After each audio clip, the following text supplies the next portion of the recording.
Welcome to the Real News Network. I'm Paul Jay in Baltimore, and welcome to this week's edition of the Ratner Report with Michael Ratner, who now joins us from New York City.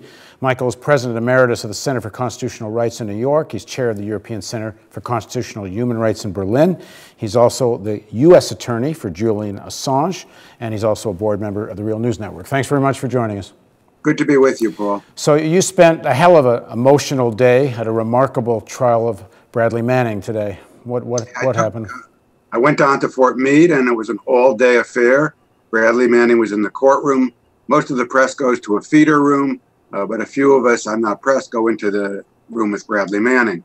And it was a special day because it was a day in which Bradley Manning's lawyer and Bradley had decided to plead guilty to certain of the charges, but really lesser included charges, not the top charges of espionage and aiding the enemy and all of that. But I was devastated by the day. Emotionally, I was devastated by it, but at the same time, you really saw who Bradley Manning was, what a hero he was, and how when he saw wrong, he basically acted. Technically, what happened today is he pleaded guilty to 9 charges. And when you plead guilty in a court, the court wants to make sure you understand what you're doing, the nature of the plea, and asks you to describe what your actions are. And so Bradley Manning pleaded guilty to many of the distribution or the transferring of documents to WikiLeaks, who is my client, all of the documents from the Iraq war logs, the Afghan war logs, collateral murder video, Department of State cables, the Reykjavik 13 cable, etc. But what was amazing about this guilty plea to 9 charges is the judge allowed him to read a statement that's probably a 30-page statement. It took 2 or 3 hours that really gave you a sense of who Bradley Manning was. And it was an incredibly moving statement. He started out by when he joined the military, and then he described what his first job was in Iraq. And his first job was really compiling and working with something called SIGACT, which are significant activities. And those are the daily log reports of what happens in the field. And as he read those reports, he got more and more disturbed by what he saw going on in Iraq. The amount of killings, the fact that they were killing people on a kill list, he said, rather than helping people. And he thought there should be a serious discussion of counterinsurgency, what it meant to really help people instead of hurt them. At about the same time as he was looking at these and working, this was part of his work, the Iraq war logs.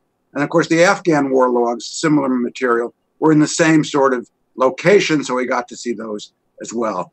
At the same time that he's doing this, he's also becoming aware of the organization WikiLeaks, and he's primarily becoming aware of it through the fact that they released, I forgot how many tens of thousands of SMSs, those special, the text messages from people who were in the World Trade Center when it was hit.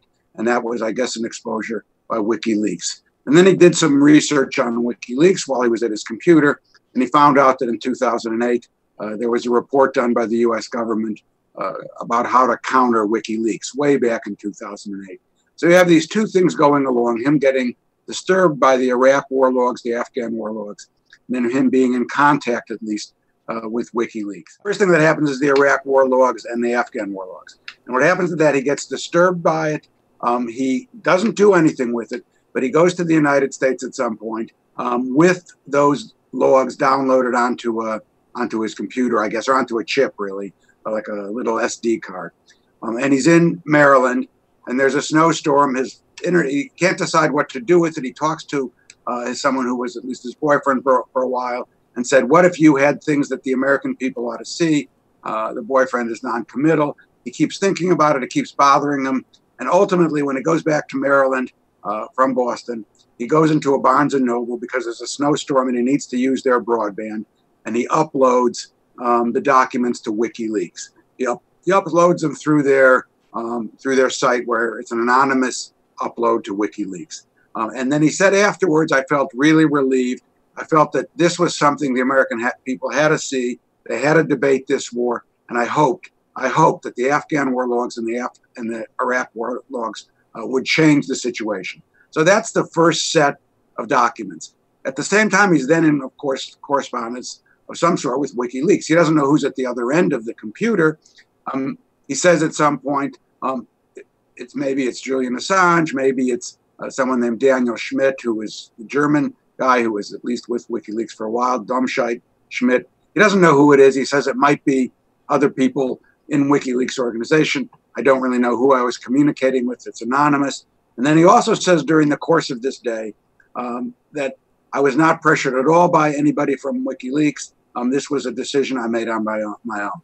So the first set of documents, you already see he's very politicized in thinking about people ought to see what the government is doing.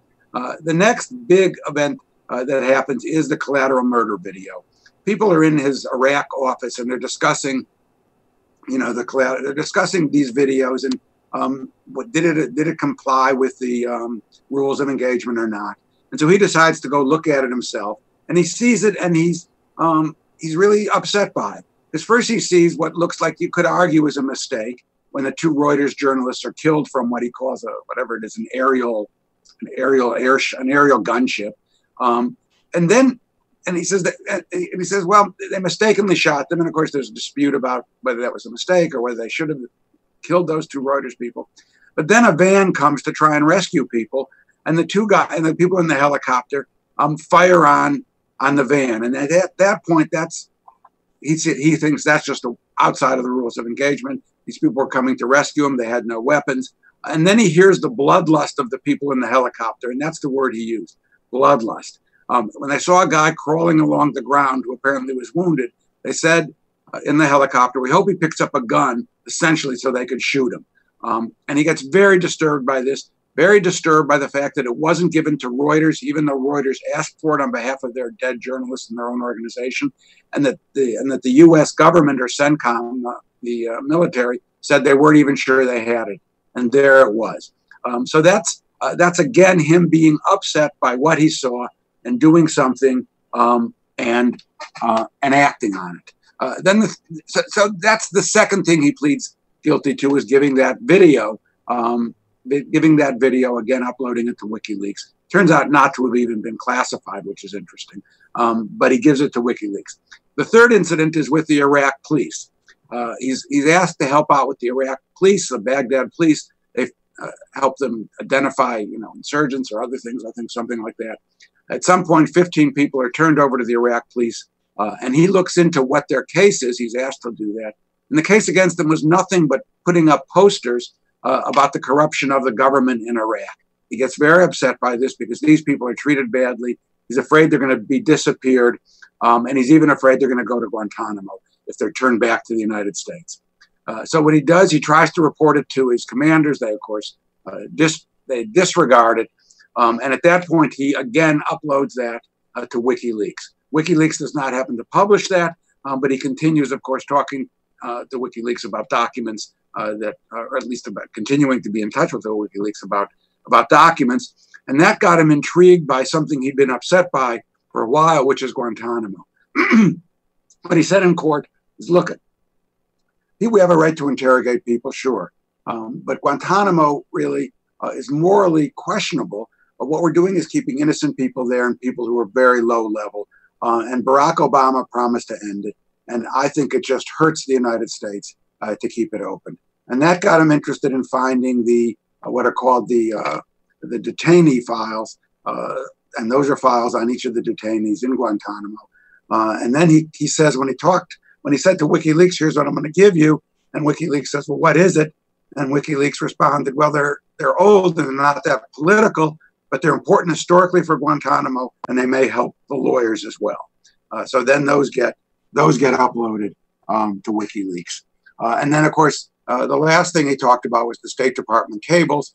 And there was an earlier State Department cable called the Reykjavik 13, which was actually the first document, I think, put up online by WikiLeaks. Reykjavik 13, he got off a website having to do with Iceland. And during the financial crisis, there was huge pressure by the UK and the United States on Iceland to concede to all the bailouts and the austerity program, and Iceland refused. And this cable talked about the pressure that was being put on Iceland by the U.S. And he reacted. Bradley Manning reacted by saying, "They're bullying Iceland, and I think this ought to get out. I don't think this kind of stuff should be secret." And that got him, of course, into the diplomatic cables, which he read every one on Iraq, he said, and he read them more broadly eventually. And he saw that basically they were hiding criminality, and that he believes that that kind of diplomacy hurts the United States, secret diplomacy, and that's not out in the public. And then that was the diplomatic cables that were released. But what you see in each of these incidents is that in each one, he was affected by what he read or what he saw, and deeply affected. And he couldn't really do much with going up the chain of command. He couldn't do much with what could he do with it. And he decided that the public, the U.S. people, and the world ought to know about it, because they ought to discuss it, and maybe that would change policy. Now, there were a couple of other very interesting moments. There was a moment when he's back in Maryland, about to want to releasing the Iraq and Afghan war logs, and he first tries to get them into another media, not WikiLeaks. He calls up the New York Times public editor and leaves a message on the public editor's website or answering machine, never gets a call back. He calls the Washington Post, and he said the Washington Post really didn't take him seriously. And so he felt that he couldn't do anything with the Washington Post or the New York Times. He said he was looking at some other places to do it, but in the end, because of what WikiLeaks had done in the past, he felt that would be the best way he could do it. I guess for me, sitting in the courtroom and seeing this young man who at 22 years old joined the military, 20 years old, and at 22 started to upload documents to WikiLeaks because he was so disturbed, it made you realize what a hero Bradley Manning is. I mean, here he saw what the U.S. military was doing, what they were doing in Afghanistan, Iraq, Guantanamo, and what the State Department was doing, and he decided that he should do something about it. And unfortunately, he's going to pay a high price for it. The plea that he took, let me just say how the pleas work here. This is not like a plea we see in a regular court. Normally, you make a deal with the prosecutor, you go before the judge, there's a maximum sentence, or at least there's a plea to what might be a maximum sentence. It's not the way this plea worked. This is what the judge referred to as a naked plea, which means he just decided to plead guilty to these 9 specifications on his own with his lawyer and detail what happened. They're not the highest charges. They're charges that cumulatively could give him 20 years. The problem is the prosecutor doesn't have to accept it and can go ahead and still prove the higher charges using even elements of what Bradley Manning has pled to. So that's going to be the important thing here. I think it's an important step. He's showing that he took responsibility for his actions. He gave an incredible, really moving statement about why he did it. And hopefully the judge will be moved, and hopefully his sentence will reflect what he actually pled guilty to, and not the charges that could end up with a life imprisonment for Bradley Manning that the prosecutor wants to pile on. So it was an amazing day in court.